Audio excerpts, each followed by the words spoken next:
It's Holy Week. It's the beginning of that once-a-year celebration, if you will, or remembrance of what Jesus Christ did for us that last week of his life. We think especially about Maundy, Thursday, spending time with those who are close to him, especially his disciples, his family, and unfortunately his betrayal late in the night, and then Good Friday, suffering and dying there on the cross for the sins of the world, and especially Easter Sunday, rising again to everlasting life. I'm Pastor Krause, coming to you from Christ Lutheran Church in Pewaukee, Wisconsin. Good to bring the word of our Lord to you this day. Once again, we think about all that Jesus Christ has done for us. We especially consider how he became a human being. Sometimes when we have problems or griefs, we think, who can understand what I'm going through? Who would begin to understand what I am going through? Well, we dare not forget Jesus knows what we're going through, and Jesus is our brother in suffering.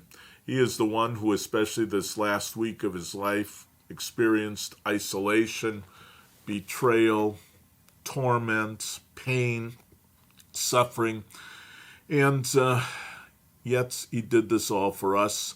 And as this section of the word that we have before us says, he did it so that we might have atonement.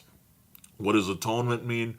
It means that God, through Jesus Christ, has made us one with himself. We are atoned. We are made at one because of Jesus' suffering and death. I hope this week that you'll be able to spend time in worship so that you can hear more about Jesus Christ, that you can read through those various sections of the gospel that have to do with this last couple days of his life, and then especially to rejoice in the power of the resurrection of our Lord.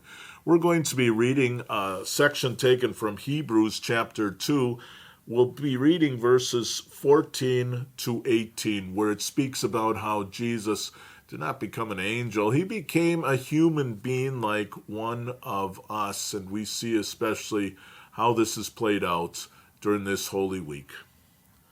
Since the children have flesh and blood, he too shared in their humanity, so that by his death he might break the power of him who holds the power of death, that is the devil, and free those who all their lives were held in slavery by their fear of death.